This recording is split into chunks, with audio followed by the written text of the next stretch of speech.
Hello and welcome to another episode of the CG Garage. This is episode number 435, featuring Terrence Masson, who is the chair of the program of the School of Visual Arts in Computer Graphics, the MFA. And he is a very, very interesting person that I have been acquaintance with for decades. Fascinating person, really knows his stuff, has been involved in visual effects for years. He works with Doug Trumbull. He worked over at ILM. He worked at Sony ImageWorks. He worked at Digital Domain. He worked at Warner Brothers, a bunch of things. This has eventually led him to education, which is something that is fascinating to me, and see how education is going on today, especially in that field. I also asked him a lot of questions about AI to find out how that is actually going to affect education, and in terms of how people get trained with these new tools, and what is the curriculum going to be like in this area. So a really great conversation with Terrence, and I was really, really happy to have that. We have so many announcements that I had to write them down that I'm going to give them to you in one, so excuse me for having to look at my phone. Okay, the first thing is just go to chaos.com for all of these announcements. All of these new things are up there. So the first thing I want to talk about is Vantage 2. It has been announced. I'm very excited about that. It's got a ton of new features, such as scene states. You can actually save different states of your scenes that you can go back to and recall. Really, Vantage is a fantastic presentation tool, and scene states is a really great tool for those specific presentations that you want to give. You have a lot more control over lights, including the ability to add lights, remove lights, and change lights more directly within Vantage. There's actually now support for HDR monitors, which is really cool. So if you want to see how much effect those HDRs are having on your environment, that's a really great thing to have as well. Deforming meshes have been added, which is something that I was experimenting with back in the day when I was doing some of the stuff on the Killtopia project. Render elements have been added. We now support many more animation parameters inside of VR scene files. New scatter has been added. There's actually new 3D fog elements. It's not just a 2D fog. We actually have 3D fog as well, where you can do God rays, etc., for your geometry. Multiple UV channels.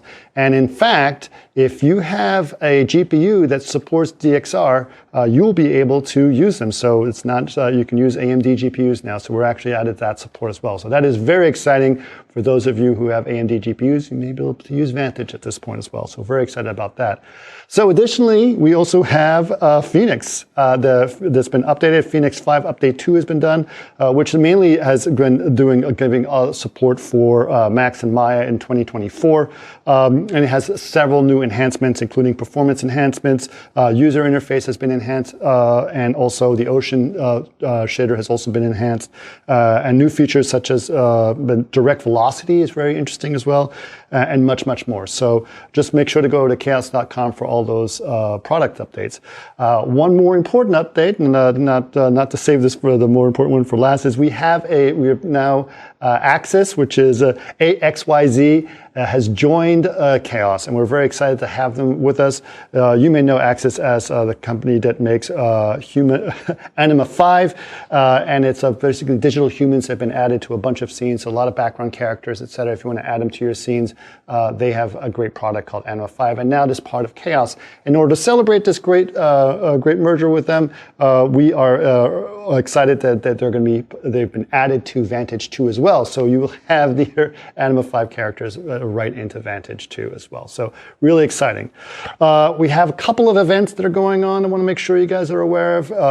This can be seen at chaos.com/events. The first one is we're going to go to SIGGRAPH LA. I will be there, of course, and that will be on August 6th through the 10th.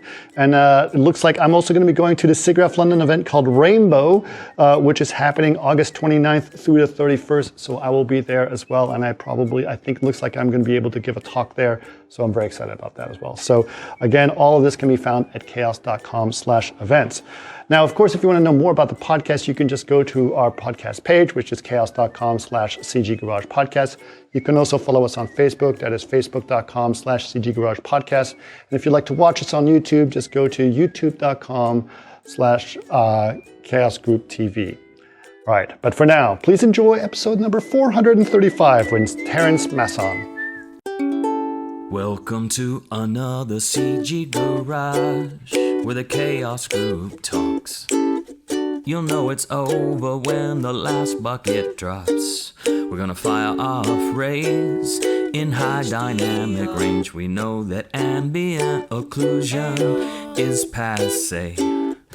Global illumination won't lead you astray. And while image-based lighting is really swell, you need to make sure everything has Fresnel. Yeah, I've been doing these for coming up on 9 years. So, Holy smokes! yeah, so I've have over 430 episodes that I've done. So, Wow, good for you! Wow, major kudos, dude. That's thank awesome. you, Yeah. thank you. Wow. Yeah, I've been trying to catch up and listen as much as I can. I haven't been driving as much. That was my main podcast. that is true. Actually, I've noticed that what's interesting is that the actual audio people are not listening to the podcast as much, but our YouTube views are going up. So people are watching them on their laptops while we're working and stuff. So that's interesting. I've started to do that too with some, like I listen to Lex Fridman. It's like a physics AI, robotics, techie kind of thing. Although he covers all kinds of different topics. And yeah, the edited audio podcast that I listen to while driving is like maybe 2 hours long or something, but the YouTube version is like 4.5. Yeah. and I'll sit in the living room and watch that. Yeah. But anyway, this is all about yours. Thank you. For No, absolutely. Listen, I mean, you and I have actually, the first time I sort of interacted with you probably was over 3D Pro like 20 years ago. So 3D Pro, sure. Yeah, and I'm still active on there somewhat, not as much as I used to, but it's like, so I've heard you, your thoughts, and I know you sort of your career and stuff, which has been fantastic. I know you mainly now as a very important person in the industry, especially as an educator.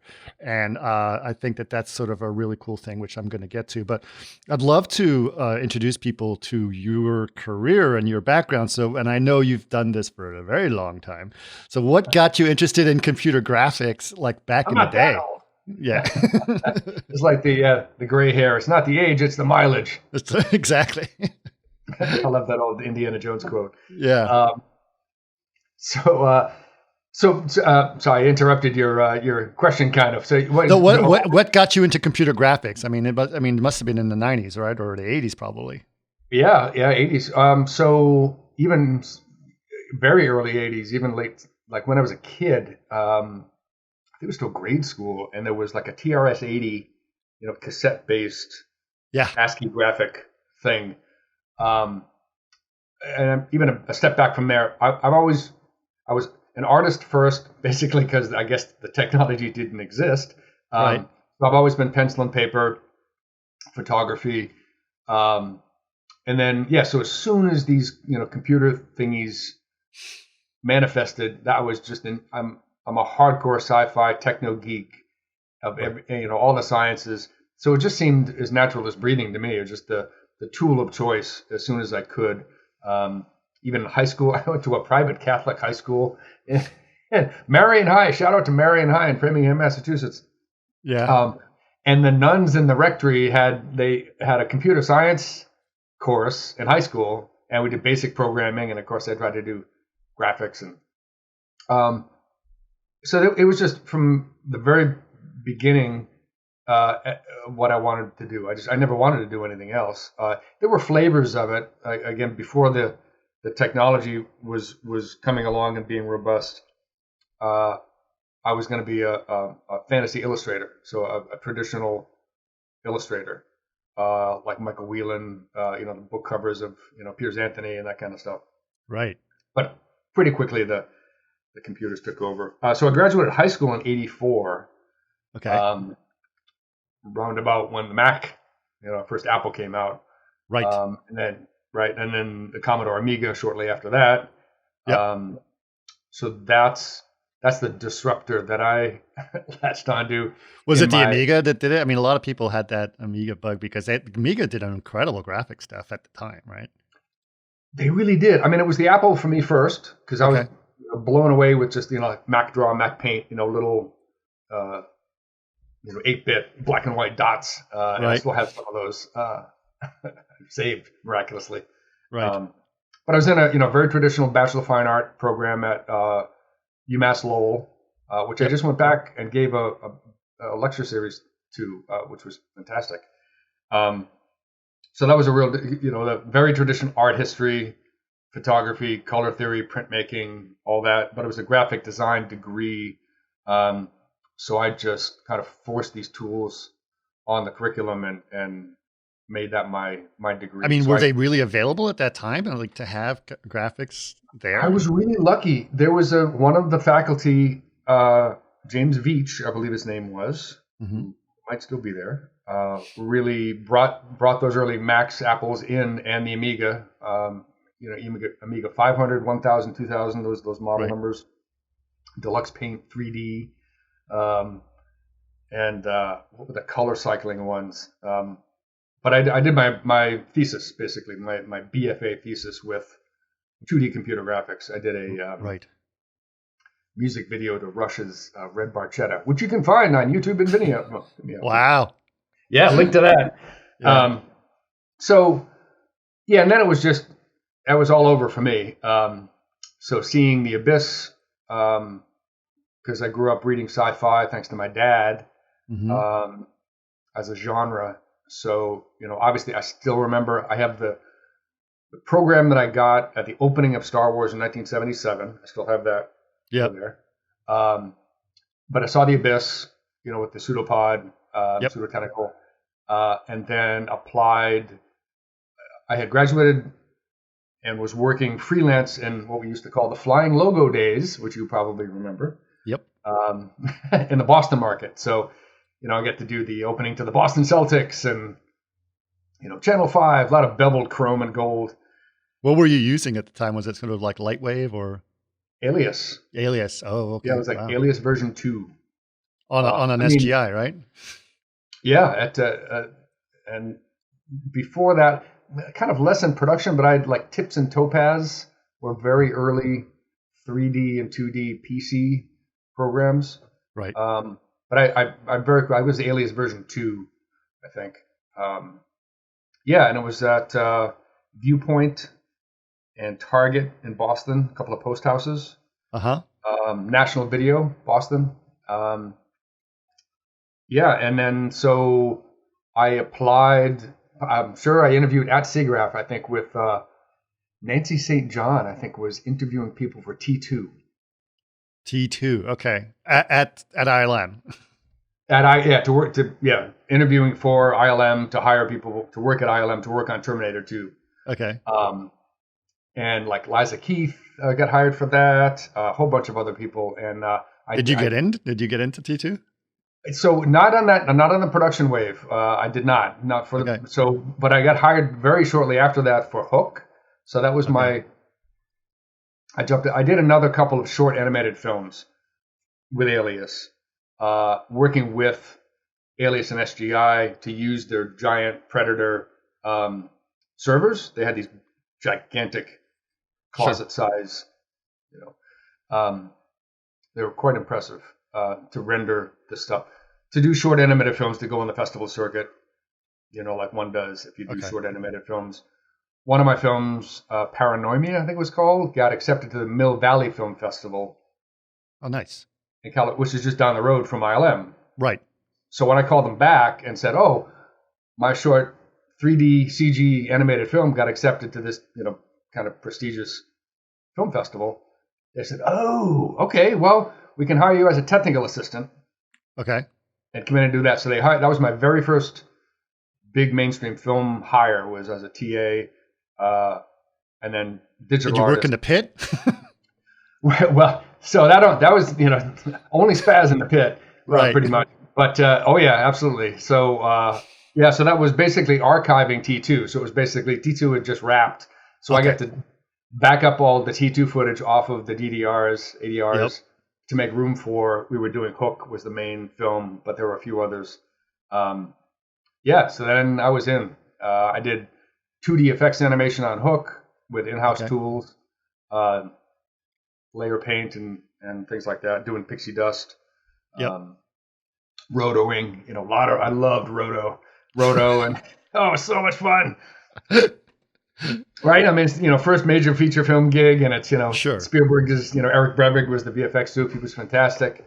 Right. Yeah, so it was just so that, and that was really the inflection point of when we were still shooting fiber-filled clouds on stage and traditional matte paintings with oil on glass. Yusei Uesugi painting Neverland, right? Yeah. Scanning that and projecting it on 2.5D geometry and compositing. So it was really wild, that transition from optical to digital. This would have been Right. 1990, early 91. And then as we're wrapping Hook, we got word that we had to start doing some tests on possibly doing this movie about dinosaurs.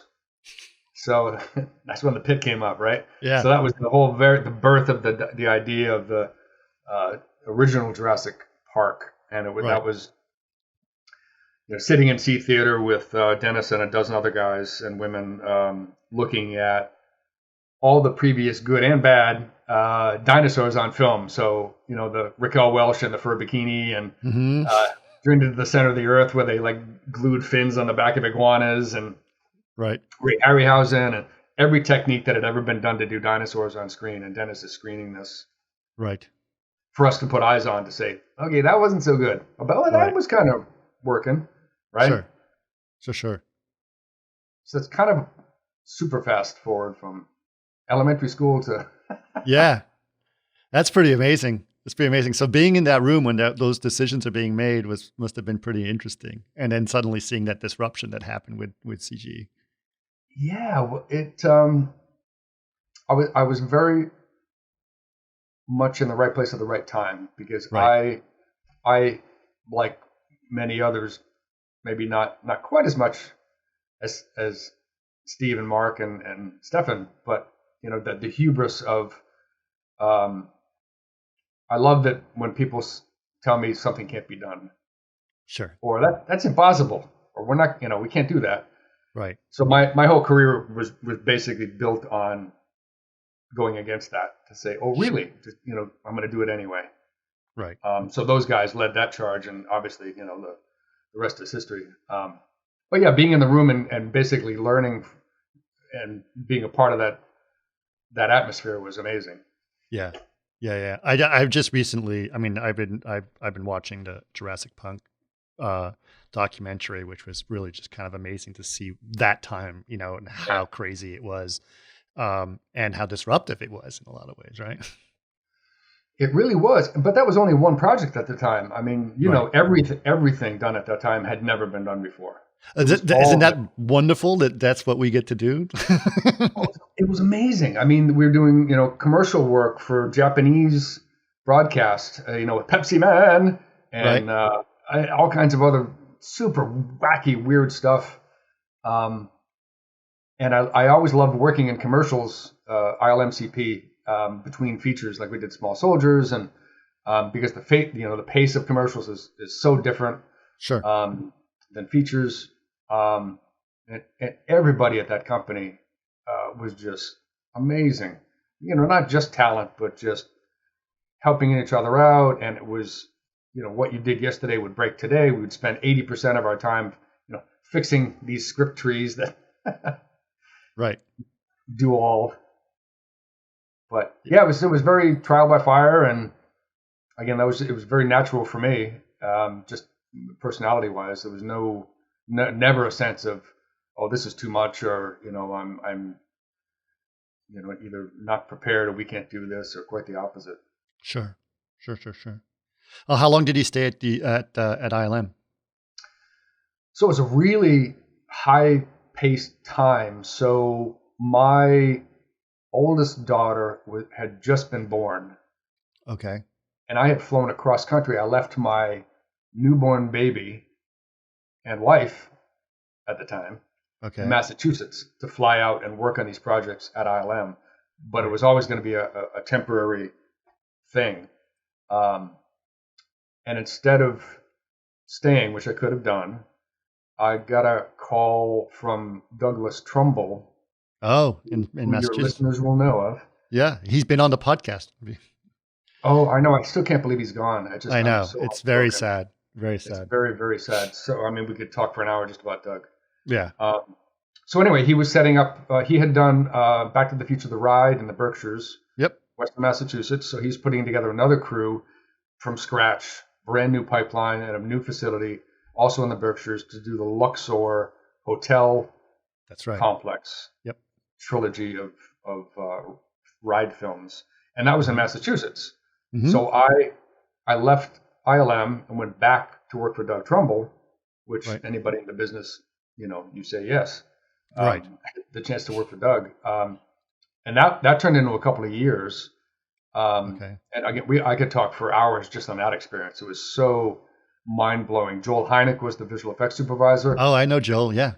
I just had whiskey with him at Jeff Kleiser's last week. Okay. Joel and Robin are doing great. But he was, I know of him. He did the visual effects for the Predator with R. Greenberg, the optical camo suit. He invented the the optical printer, didn't he? Well, I don't think he invented the optical printer, but he was definitely there doing this breakthrough work at R. Greenberg. Right. Yeah, and he VFX soup on Lady Hawk, and just Yep. and an amazing, sweet guy. Anyway, and then that's why I first worked with Jeff Kleiser's group, because they were in-house doing the CG.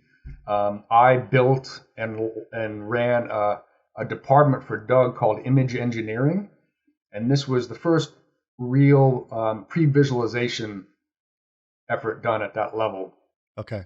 So I built a team, and I hired a kid out of college, Cornell, I think, called Colin Green. Oh, Colin. Wow. I know, Yeah. right? Yeah, He started, right. So he started Pixel Liberation Front, right? PLF. That's right. Exactly right. So he was on my team, and he's Yep. an amazing guy. He's also been on the podcast, just saying. Oh, good. No, I'll have to listen to that. Yeah. So that was previz. So it was, Right. pre-visualizing moves in Alias. Sure. And then I had to write code to then translate those moves to a gigantic gantry crane to shoot miniatures. Okay. Shot by Doug Smith, the famous VFX soup Yeah. who worked on the original Star Wars. He was a good friend of mine. Yeah. The Mocon head was designed by Doug's dad. Right. It's just, again, we could talk for hours just on this project. So Right. so that wrapped up, and we had to do something with the facility. So it became Mass Illusion Right. Yep. because Joel Hynek got offered a couple of projects, Okay. which was What Dreams May Come and The Matrix. Right. And they eventually moved out to, I think, Alameda or someplace on the West Coast. Sure. I forget where that Mass Illusion set up. But so Joel took, he was thinking about going to the West Coast. He won the Academy Award for What Dreams May Come. Yep. And he gave this other kind of schlocky B movie sci-fi thing with Keanu Reeves to John Gaeta, who was the camera assistant Right. on the project, who was most well known for running raves in the Right. barn. Yep. So John took The Matrix, and that made his career. Sure. So meanwhile, my old boss at ILM, Scott Ross, I know Scott, of course. hired me to help start this brand new facility of his with Stan Yep. Winston and Jim Cameron in LA called Digital Domain. Right. So that was spring of '93. So I took my family this time and moved to LA to help start DD. Digital Domain in '93. And that was the beginning of 10 plus 12 years, something in California. Okay. Awesome. Yeah, I mean, so many. So I pretty quickly, I was there for a couple of years, got it spun up. We did True Lies, Interview with the Vampire. The Color of Night was our very first project, which was all 2D. And then when we did some tests on Judge Dredd, which Joel, I think, was working on. But then at the time, so this was, again, really early 90s, everything was exploding. And every studio wanted to start up facilities. So I had done this twice now already. Started up the facility for Doug, helped start DD, and Warner Brothers called and said, "Would you want to founding CG Soup build the facility within Warner Brothers?" So I left DD to start. We called it WABIT, WBIT. Okay. Warner Brothers Imaging Technology. Right. Okay. And it was in the Sherman Oaks Bank building. That eventually became Warner Digital. Warner Digital, right.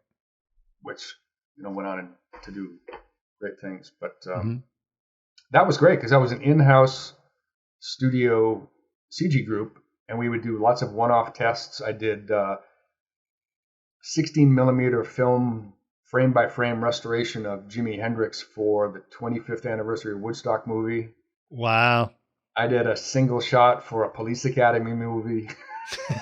Nice. Because it's a Warner Brothers department. It's like, it's any Warner Brothers film that needed a shot or two or some tests. And this was one of the first times that a studio had sort of made their own digital department in some ways, right? Yeah, so it was great. Again, having that opportunity, being qualified, but being in the right place at the right time. And having, getting these amazing opportunities. Work with Sam Raimi, doing a test for a Michael Keaton Snowman movie. Good Dog Carl, we did some tests for that. Lots of projects that didn't go forward, but it was, oh my God, it was so much fun. Right. Because it had never been done before. Right. Yeah. Yeah, that's the thing. I think when I first started in visual effects and someone gave me a task and I didn't know how to do it, and I looked at my supervisor and I was like, I don't know how to do that. And he's like, neither do I. I think we're going to figure it out together. Yeah, isn't that great? And then suddenly it's like, oh, that's so exciting. As opposed to I'm terrified that I don't know how to do this. Then it's like, oh, no, let's figure this out. Yeah. Yeah. It's true. And for the older folks, if you remember, the biggest deal before South Park, which we can talk about, was the original first Bud Frogs commercial. So this was a huge deal. It was, debuted on the Super Bowl, and it was these bullfrogs that shot their tongue out at a Budweiser truck. Right. I remember that. And it was a huge deal. Right. And I did, so I very quickly, I left Warner Brothers didn't leave, but I formed my own company called Digital Photography. Okay. So FAUX. Photography. Yeah. Photography for the French guys. As a consulting company. So I would spin up big teams and, do projects, and DD actually subcontracted that Bud Frogs to me as my first job, because everybody was overwhelmed. I did subcontracts from Metrolight, from ILM, there was just too much work. Right. And that was, the mid 90s. And then that's when a couple of kids from the Midwest called me to say, we have this construction paper cutout pilot that we've shot with an animation stand that Comedy Central is interested in, but they tell us we can't do a weekly series taking 9 months to produce a single episode. Right, because they were doing it with literal construction paper, right? Right. I have a plastic baggie around here someplace full of them.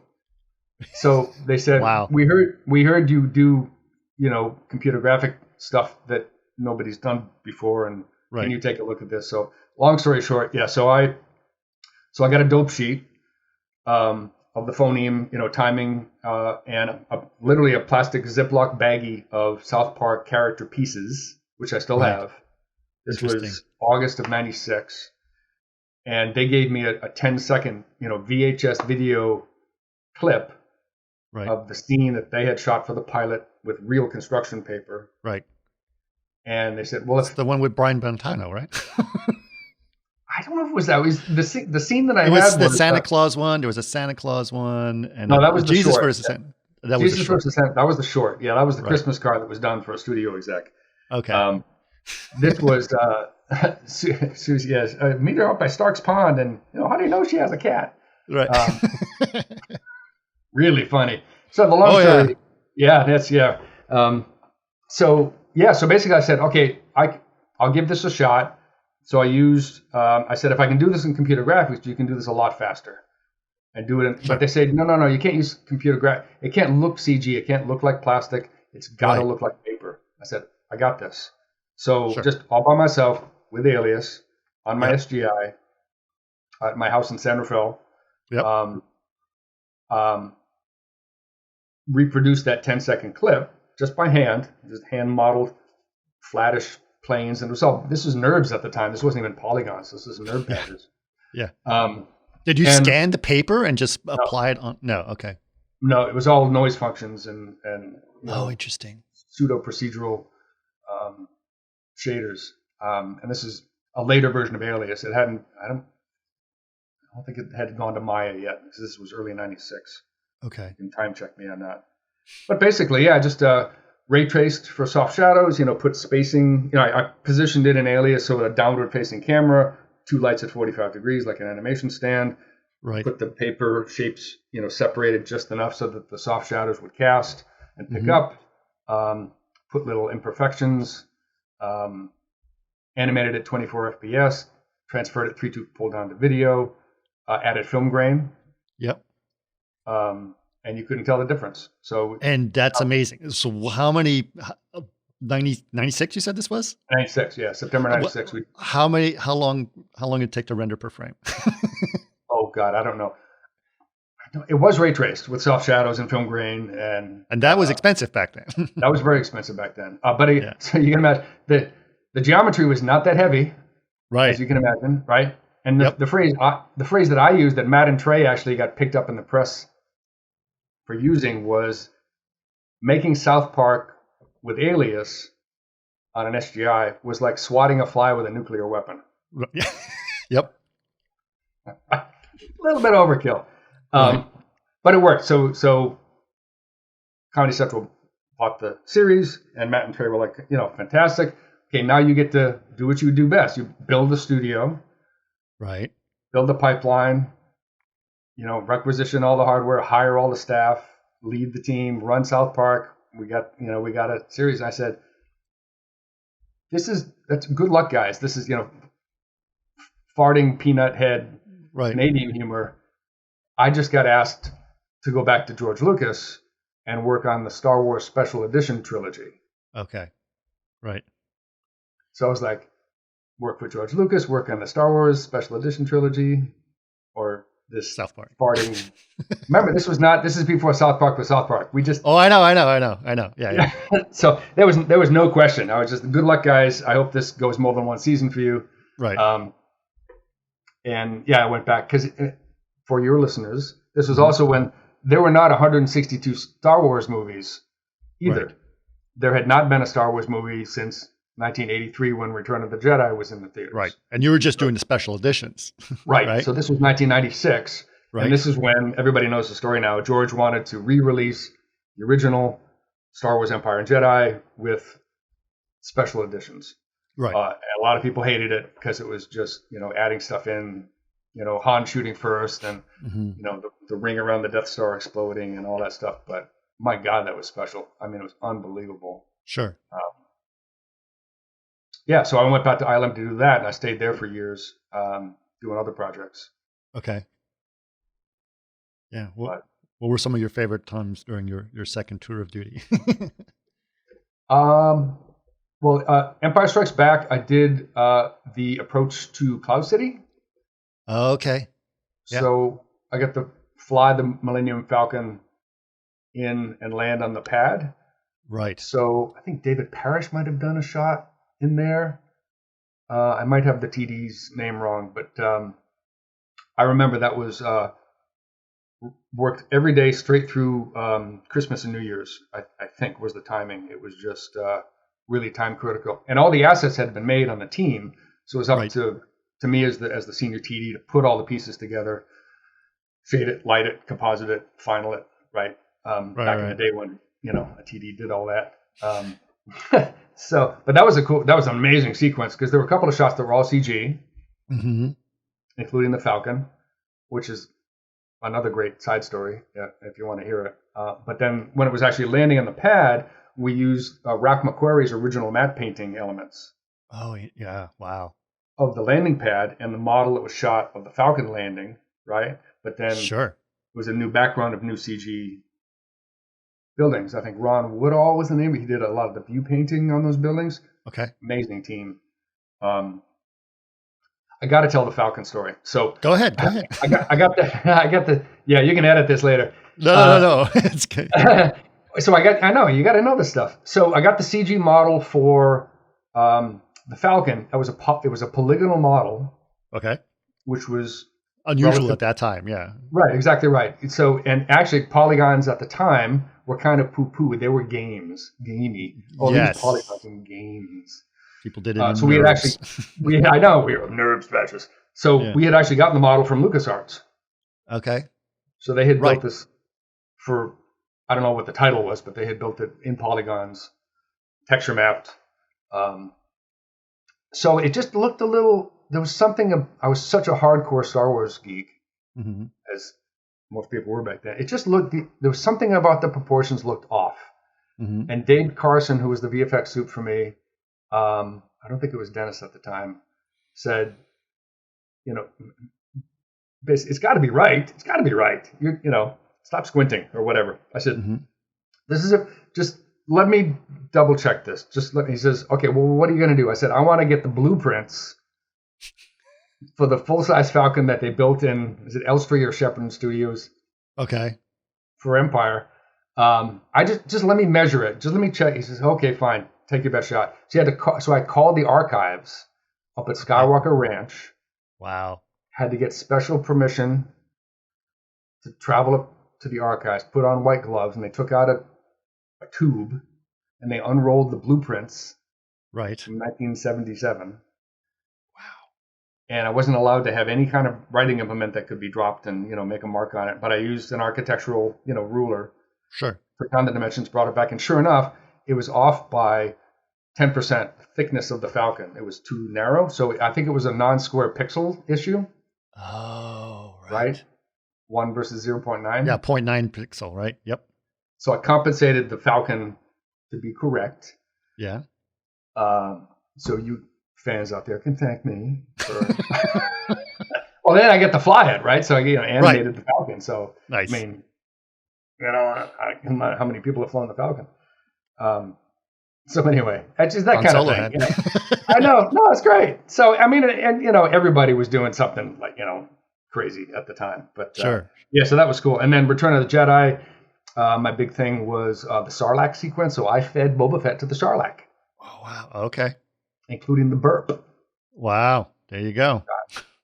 So yeah, so just a couple of dozen shots in that sequence, and again, I think it might have been Dave Parrish. Someone else did some shots in there too, but that was great. So it was combining live action footage, models and miniatures, of the desert and the skiffs, that were painted in the front to hold out the big beams that were keeping them in place. And the significant about this sequence was it was the first time lightsabers and blaster bolts were done digitally. So for some reason, and I don't know why, a lot of these old original optical elements were brought back online, rescanned, and used, but the roto elements for the lightsabers and the blaster bolts, the energy bolts were not. So I had to just by eyeball match the original optical lightsabers and blaster bolts in that Sarlacc sequence digitally. Okay. So that was pretty significant. The first time that they were done, again since 1983. Right. And I still remember that. Here you go, everybody. Here's your tip: how to make a lightsaber. There were four main things. So one was the hot core, which was almost white. Yep. And then the color, which was the glow, was red or green. Sure. And then the soft glow around the outside of that, which was basically a blend. There's three. And then the fourth was if it hit anything, right? You would get that pew kind of color thing. And actually, Mark Hamill liked the thing I posted once on Twitter. It's that you still know you're a fan when you're 50 years old, and Mark Hamill likes a tweet. there was the thing about the sequence that came up, and actually it just came up again just like last week. There's this kind of famous where he kicks. Do you know the shot? In which one? So there's a shot where Luke is on the skiff and he's got his lightsaber, and the bad guys are jumping at him, and he kicks one of the bad guys, and he misses him by about 12, 18 inches. Okay. But the guy goes, oof, and he flies over backwards. But the shot just previous to that, or just after that, is when he leaps off of the skiff. I know I'm going on and on about this, but it's good. There was a misordering of the optical layering when it was done in the original Return of the Jedi, so that one of the blaster bolts that happened way in the background went over the top of Luke. Okay. It was like 2 frames. But stepping through it, you could see it was just. So I rotoed Luke's body so that the bolt correctly went Behind it. behind. Amazing. So, I know. So those kind of little things you can have little ownership over. Like, no, it's better. Yeah. We Well, can you should geek be out proud. over this. That's all right. Yeah, absolutely. Yeah. No, it's nice to I be think able to my wife worked on some restoration work, and she did some work on Evil Dead, and it was like she was so excited. Oh, absolutely. Yeah. Evil Dead 2 or the original or the The horror original. one? Oh, wow. The first- yeah. That is cool. Yeah. It's cool to do some of that stuff and look back at some of those great movies and just sort of be excited about your contributions that you can do to that. It is, yeah, because then we wrapped those and we immediately rolled on to Phantom Menace, Yeah. which was also a big deal because this was the first That's new the first Star Wars new movie, in 20 years, right? Or whatever Episode 1. it was. 83, 93, 2003, yeah, whatever it was. So I was sequence supervisor for, we call it the swamp sequence. So it was basically from when the droid landing ships went down to Naboo and unloaded the droids. And then Qui-Gon is, Liam Neeson is running through the swamp and smacks into Jar Jar. Yeah. And then they have their little meeting with Obi-Wan, and then they dive underwater into the underwater Sure. city. So that whole sequence, I was the sequence soup, and then I TD'd a lot of the shots for the underwater city. Okay. So, yeah. Yeah, that's awesome. That's awesome. And you did some work in the game industry as well, right? Yeah, quite a lot actually. Yeah.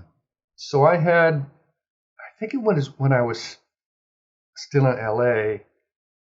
I worked for a company called Xatrix with an X, Xatrix Studios. We did Siberia 2, which was pretty famous at the time. Just Sure. These are pre-rendered cinematics, little like half NTSC res. Mm-hmm.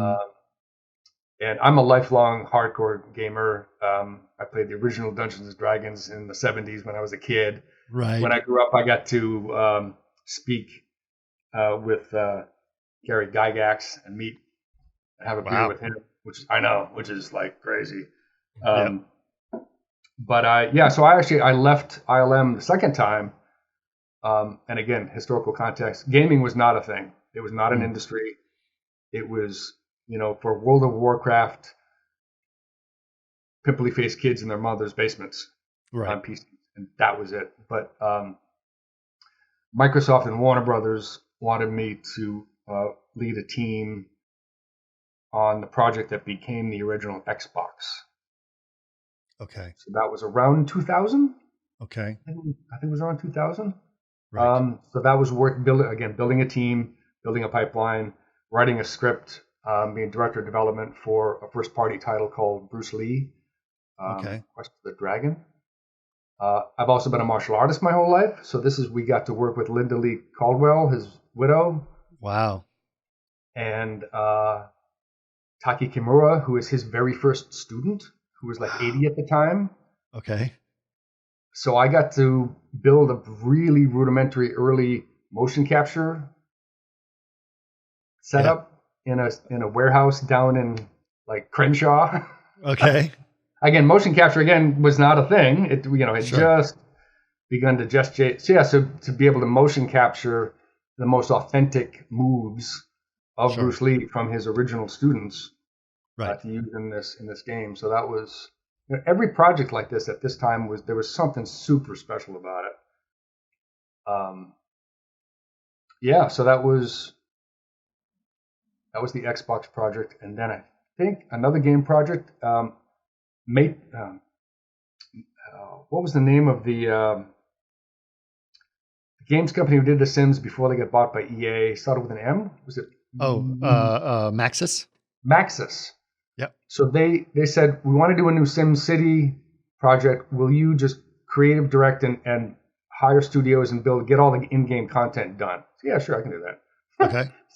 So that was a huge project. I think it was in 8 different studios worldwide. Interesting. That I had to recruit and onboard and manage all the assets, and I built a big team in San Rafael, and that was fascinating. Each building had 3 different levels of zoom.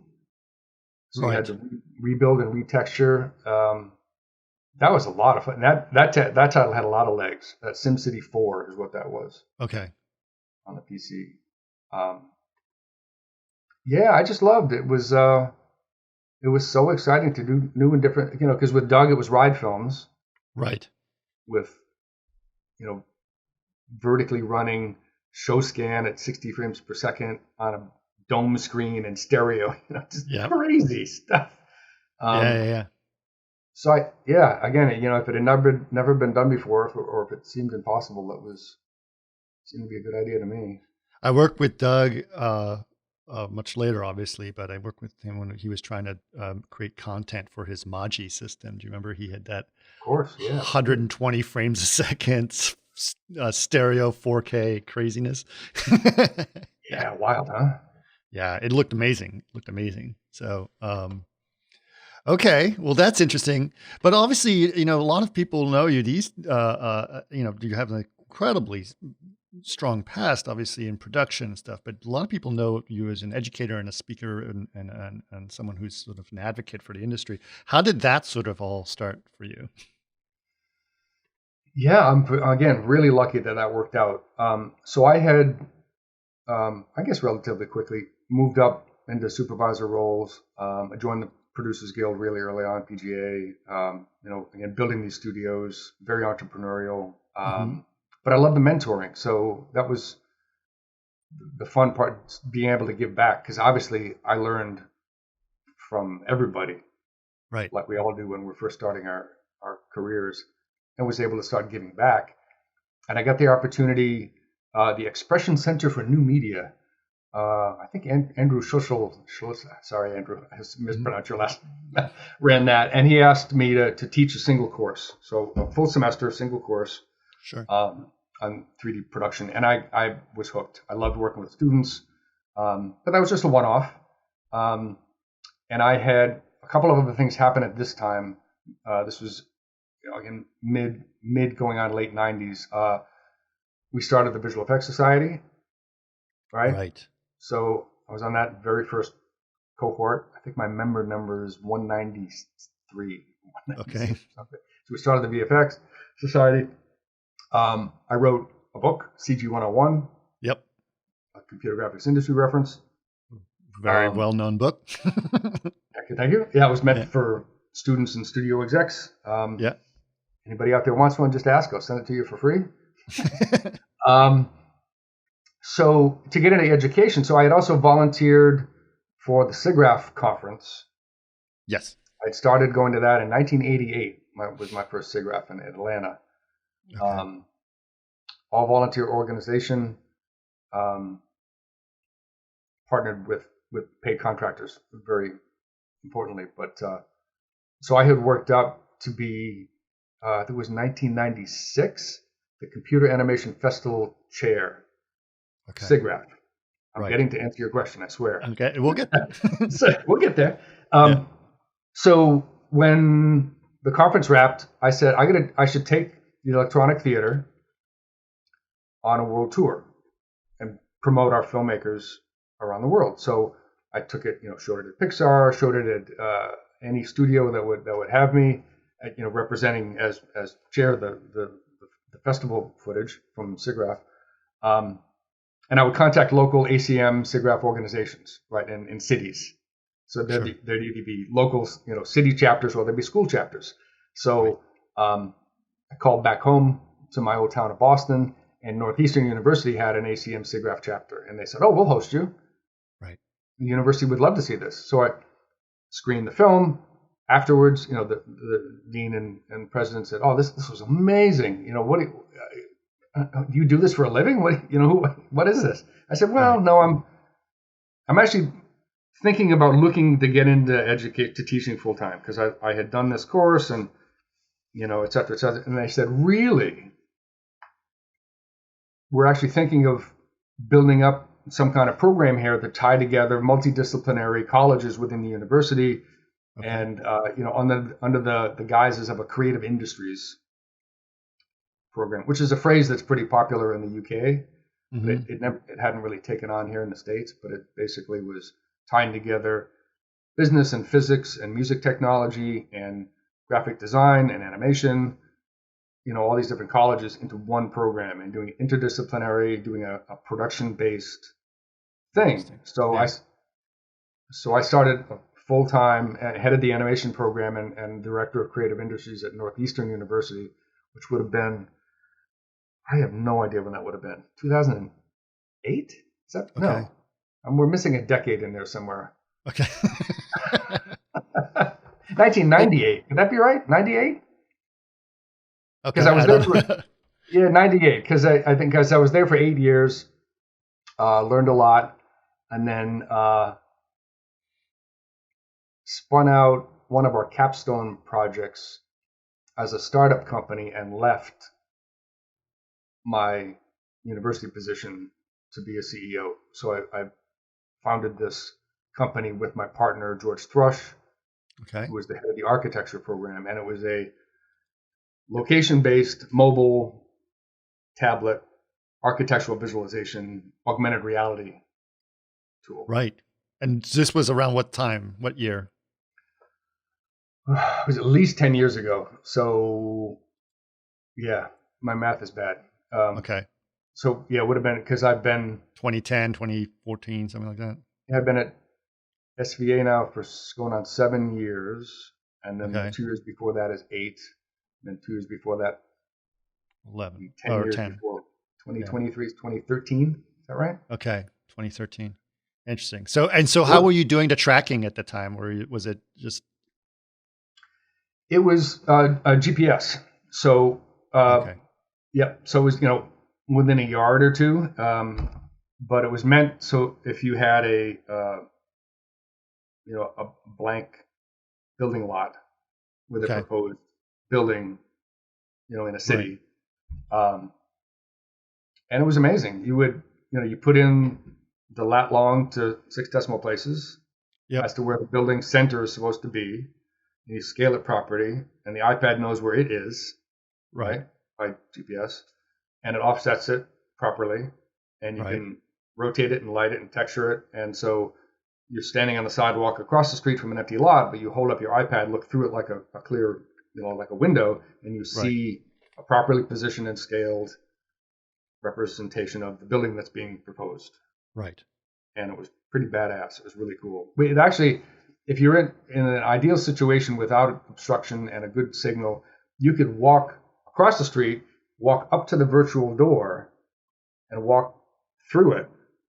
And you could have like the interior of the lobby modeled out, because why not? Right. And looking around, it was great. So Building Conversation was the name of the company. Right.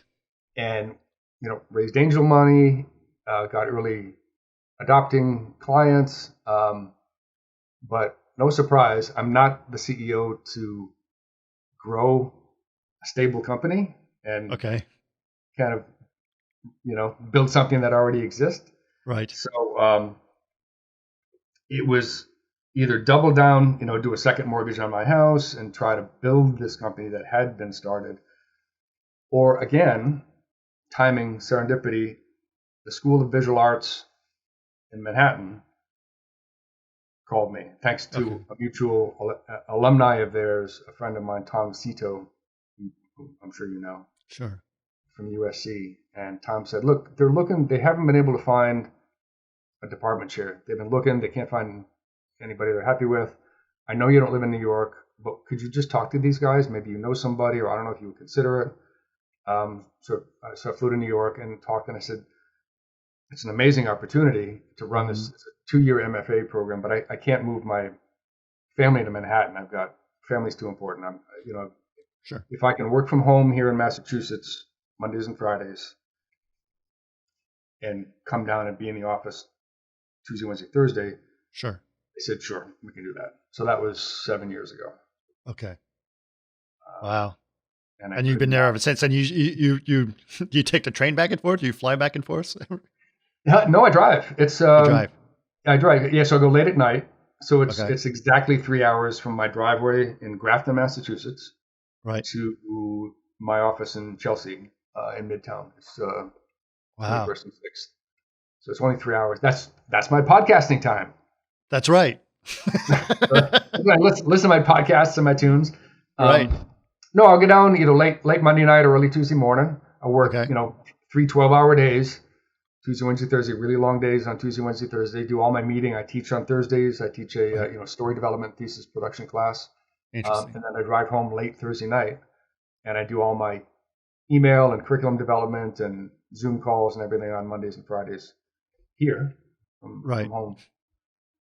And many of the graduate department chairs at SVA have similar flexible working arrangements, because most of them, is that fair to say? Many of them are still working professionals. They're directors or they're painters or they're graphic designers, or it's an amazing group of people at that level who have been my fellow department chairs. And SVA is an amazing, I'd love to go on and on about the leadership of David and Anthony Rhodes. Their dad founded the school in 1947. Wow. My department, when I took it over in 2016, was 30 years old. So it was one of the first graduate computer graphics departments in the country. Interesting. So I've got 110 graduate students. It's a 2-year MFA. It's very international. I think we've won 9 Student Academy Awards. That's amazing. And a lot more, nominees, and every other, go to Ottawa every year. We're going to Annecy next week. Nice. Yeah, so I was really able to elevate a lot of things, introducing a storytelling and VR course that I developed as soon as I got there. Really brought on the concept of team-based projects. So it had been a very kind of traditional auteur MFA with a capital F, like fine art, singular work. Right. So that's something I've worked really hard on, is bringing collaborative work and students together to do collaboration. Yeah, we do. Nearly every project has original music composition, so we work with composers from all over the world. Interesting. Including NYU. We've mixed our students up with Ken Perlin's lab. Oh, Ken. To do mixed reality stuff. It's just, I'm like a kid in a candy store. I'm just so happy. It's the best job in the world. Because it's business-like, because we don't have there's no deans at SVA. I report directly to the president, as do all of the department chairs, and we're given a lot of autonomy, basically. It's it's tuition driven. It's not cheap. So I get to focus, unlike Northeastern, I get to really focus every dollar on the student. So simple stuff like just equipment. We've got latest graphics cards. We've got red cinema cameras for them to shoot. We don't screw around. It's really it's the real deal. That's amazing. It's I wish that was around when I was in school.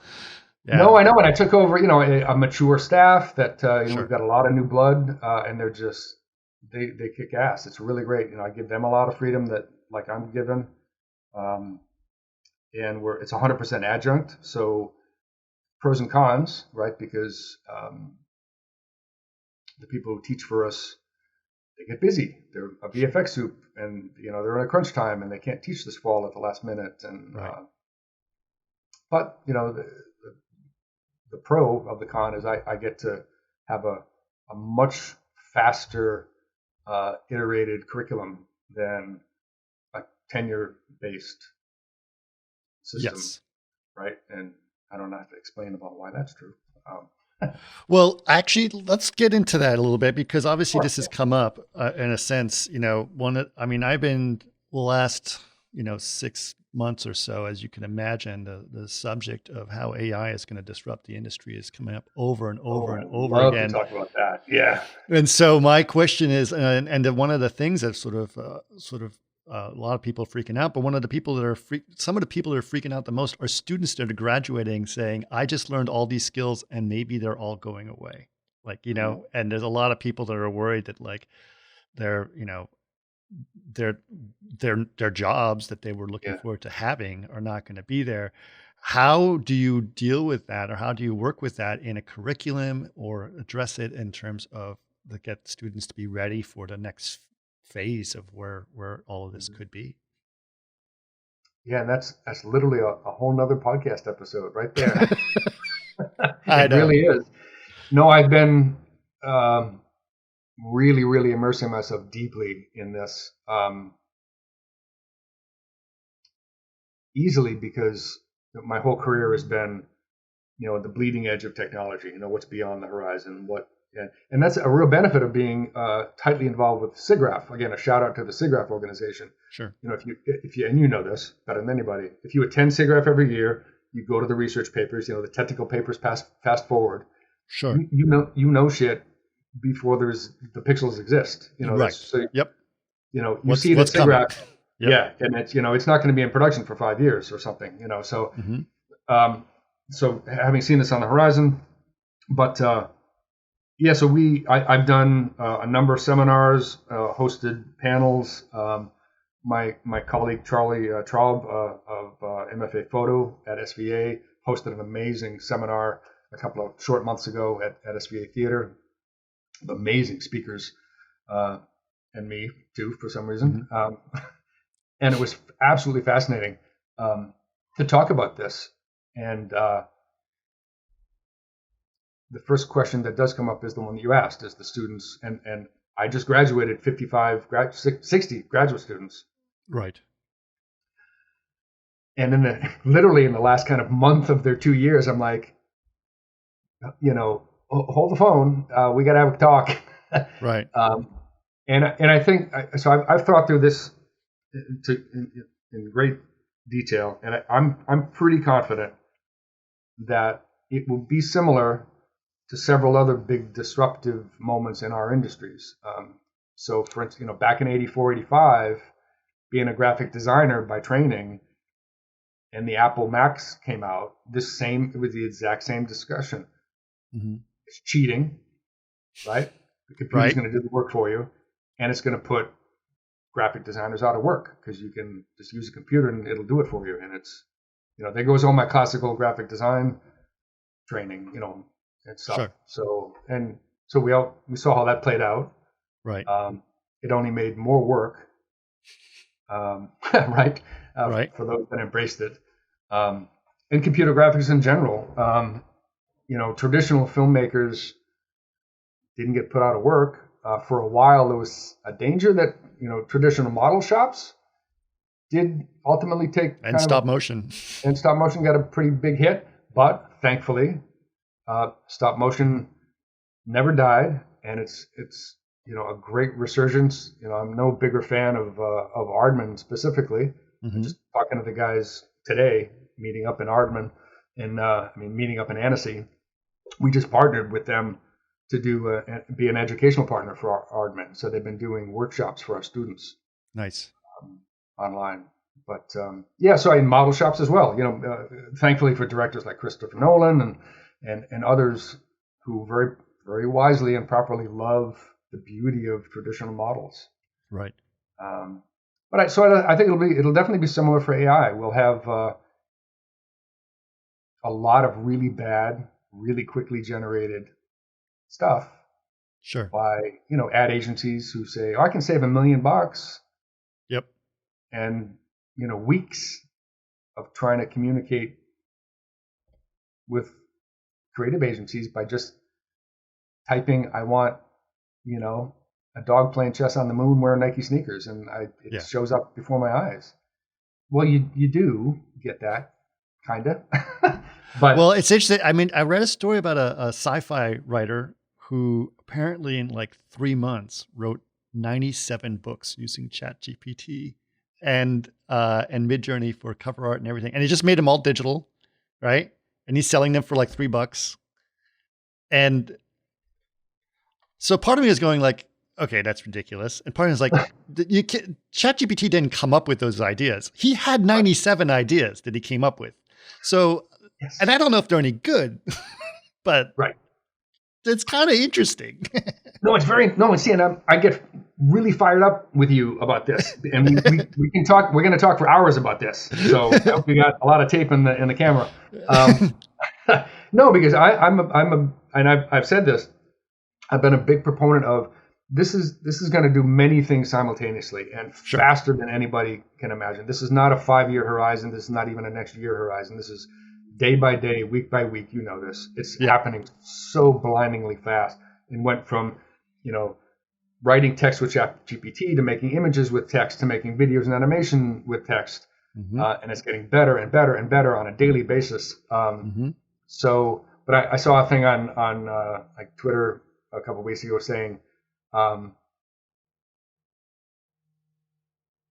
as soon as creative directors know what they want to type into ChatGPT, then we'll be out of a job. But until then, I think we're safe. Right. Because obviously most creative directors have no idea what they want, and they need iteration. They need creatives to actually, translate what they think they want into what they want to see. And so, I'm sure you've probably already had people on the podcast who have used these image generated, Mid-Journey type tools in art departments for major productions, and they get a lot of stuff really quick. But then the art directors and the VFX soups and the directors, they're very particular at the high end, and they need the nuance and the skill of artists. And it'll be a while before an untrained, a non-artist person can type something and have it be gorgeous and beautiful and just what they want. It's just, it's the nuance. It's the long way of answering your question about, and what I told my students is that you've got to be more forward on the bell curve, because if you're highly trained in these tools, and now what they call prompt engineers, right? Yep. I did this live on stage at the symposium. I said, my students came to me with this beautiful, surreal landscape of this robotic, organic horse stepping on this waterfront, and it was unbelievable, and created wholly with Midjourney and the other tools, and they used that as inspiration to do their own work. And I said, well, let's see how easy this is. So I typed in all the keywords of what I saw on the screen, horse and fantasy and blah, blah, blah. And I got this thing that looked like shit. Right.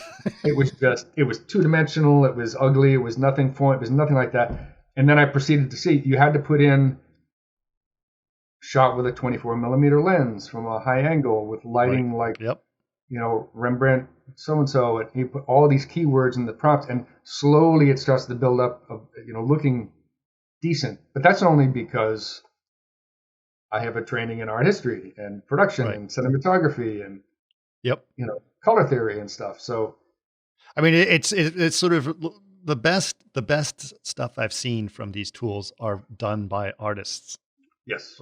Or starting as artists. So I'm wondering, for your school, for example, right? Obviously, I think the emphasis that you're saying is that you need to be trained as a classical artist to be any good at anything anyway, right? In some ways.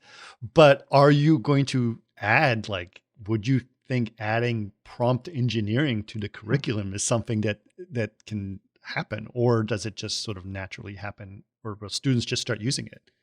Well, both the first and the last thing you said. Yes, I'm going to add it. Absolutely, already in process. Right. And C, the students are just going to use it anyway. And they're already using it. Right. But it's up to us as educators to train them on the history, the nuance, how these AI backend engines work. Sure. The ethics of properly attributed source image libraries, attributing these tools as collaborators, at that level. On a tool level, how to be a really good prompt engineer. Bring all these classical terms and phrases and concepts to that. Right. And I mentioned ethics. I'll mention it again because it's important. Because we have to roll this into the existing student code of conduct. The same way, plagiarism. So I'm very actively encouraging the use of all these tools, but we have to be responsible to have them be used in the best way possible, but also in an appropriate way. So I've already contacted all of my teaching faculty. Yep. And surprise, several of them have said, "Oh yeah, I added that just halfway through this last semester. We talked about it, the use cases, blah blah blah." So so it's again a benefit. It's interesting. I think it's fascinating because my kids are still in grade school, and my daughter who's in high school.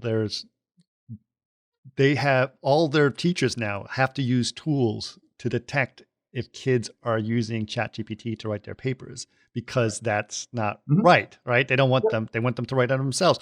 And what's interesting is thinking about the fact, like, well, let's just make it part of the curriculum, but you have to be good at it. Yeah. Yep. Yeah. It's interesting. Yeah. And there already is, a burgeoning cottage industry of tools to detect. Sure. ChatGPT text for sure. Right. But then there's also, I've got tools to fool the tools that detect ChatGPT. Right. So it's a rat race. I mean, it's like constantly chasing each other, right? Because there's same things for deepfakes, right? Yeah, exactly right. Well, and then that's the next iteration of this topic is, I'm buying a closet full of popcorn because the election next year is going to be mind blowing. Well, they said that about the last election, and it didn't really happen that much. It turns out that you don't need to deepfake anything; you can just lie, and that works just fine. Right, but that's the basis of going into 2024. Is sure everybody's going to lie, and we all know it, and there's no consequences, basically. That's the problem. So the level of I'll call it ignorance, I guess, but on the part of the viewer, we can no longer trust anything we see, really, at any level at all. So, so the actors of promoting disinformation are just beside themselves with glee now, right? Because you can make the opposing dude say anything you want. Right. Yeah. And it'll go viral before people say, no, that's not really real. Yeah. Then you can't trust anything. Or better yet, you can say ridiculous things like, I didn't say that. That was not me. Right. So that's a whole tangent, but But I mean, it's related. I mean, it's kind of, I think there'll be, again, the tools, the really advanced technology to back engineer and detect things, like Snopes or, whatever, to what degree of certainty is something a fake or real. But isn't that kind of what we've always been? Isn't that what you've been doing since the 90s, right? You've been making things in computer graphics that's supposed to look real and supposed to be believable. Well, it's really interesting. So a really cool gig I got, I did a couple of 3 seasons of UFO Hunters and Ancient Aliens. Oh, wow. On the History Channel, because they said, well, we're looking for somebody who can analyze footage that's submitted by people who claim to have seen UFOs. And can we show you these video and images, and can you tell? And you nailed it just now. It's like, well, I've spent a career making stuff so you can't tell. So I should be able to reverse VFX soup. Right. Yep. Stuff. And it was a blast. I had so much fun being, so, if you're up late and you watch reruns, I'm on camera. Nice. Debunking this stuff. But I wouldn't be able to do it today. Forget it. Right. Like anything you see now, I mean, in addition to the drone technology, the stuff that they do with drone swarms now is just mind-boggling. Yeah. But like with Doug and his projects, I've been a lifelong fascinated by UFOs. And well, you were talking about Joel Hynek before. You remember Joel's father J. Allen Hynek. That's right. Yeah, he invented the Hynek scale, which is close encounters of the first, second, third kind, et cetera, et cetera. You're right. J. Allen. Yeah, and Project Blue Book. Yep. Yeah. Yep. Absolutely right. Yep. Yeah. So I work with Joel on Stealth of all films. Not my proudest, proudest project, but no, Joel was a lot of fun to work with. Joel is a blast. He's one of the good guys. That's a cool movie. I like that. We can trade the worst movies we've ever worked on. Mine was Ghost Rider, I think, and not necessarily that it was it was a fun project. It's just like, I didn't really care about the movie that much, but it was a fun project, and I got to work with Kevin Mack, who was the supervisor on it, who is hilarious and amazing. Awesome. Kevin was with us at the beginning of Digital Domain. Right. And he also won an Oscar for What Dreams May Come. Amazing. All these people. Yeah. Yeah. And I think even the worst, and I worked on a lot of bad movies, but I think every single one of them were a whole lot of fun, whether it was being on the studio lot or being on set or out on location, helping blow up stuff for Judge Dredd. Which actually I loved. I think that's a great movie. The original Judge Dredd with Stallone. Yeah, with Stallone. Yeah, I did a lot of work on that. I think that might be the only actual film credit for my company. So if you look at the screen credit at the end of Judge Dredd, it'll say additional visual effects by digital photography. Oh, awesome. Okay. But Steven Seagal, Under Siege 2 Dark Territory, that might be the worst. That's pretty bad. That's funny.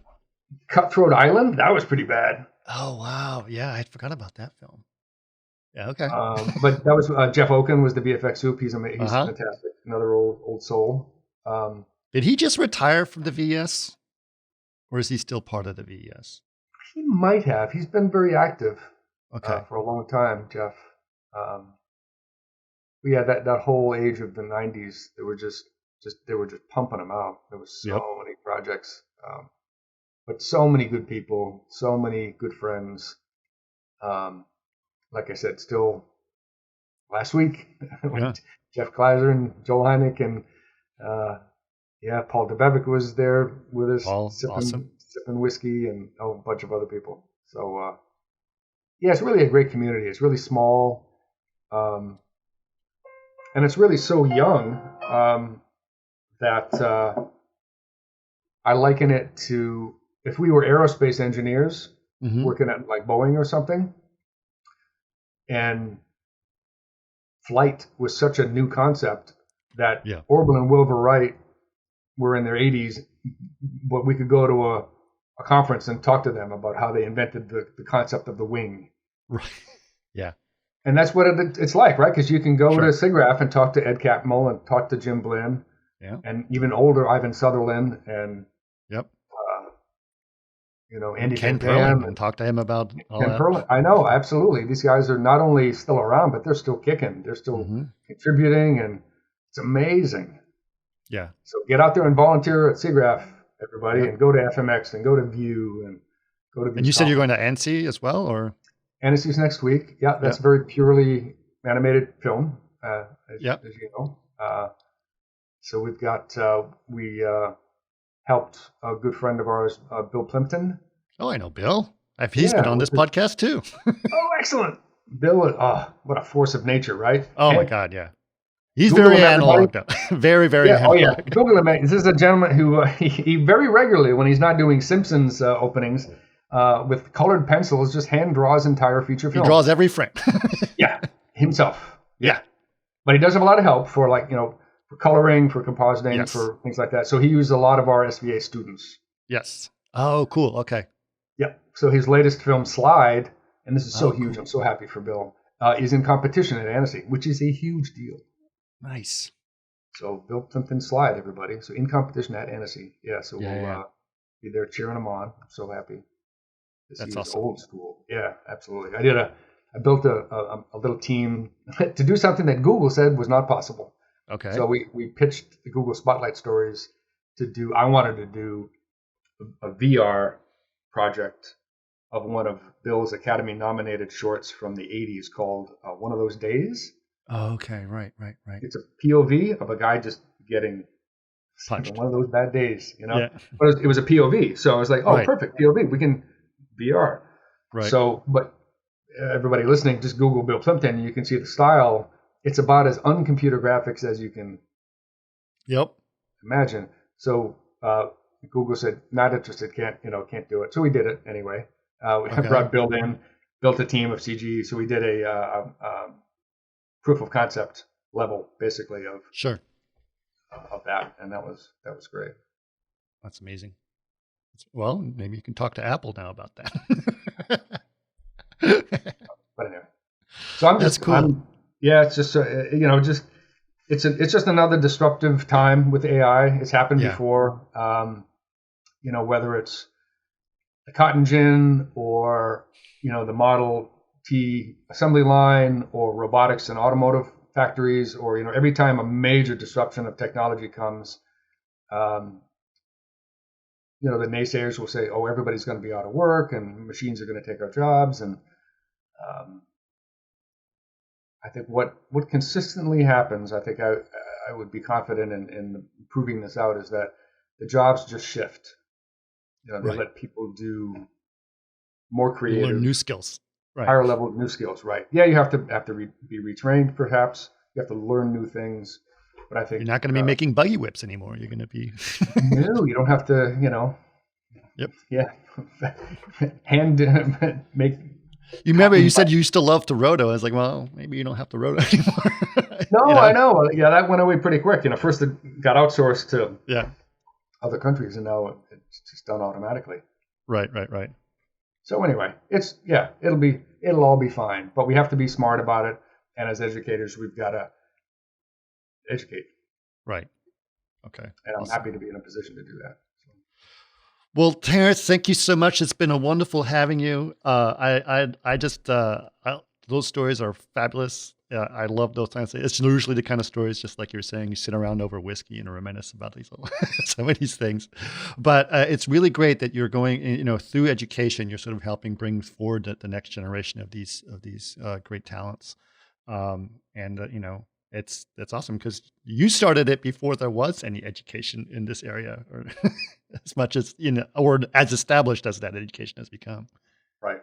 Yeah. And being at SVA and given the freedom to build the department and make the priority of the students and stay ahead of the curve, and having the ability to do that is just is a really, really amazing position to be in, that I take very seriously. But I'm having a blast. I'm having a lot of fun at the same time.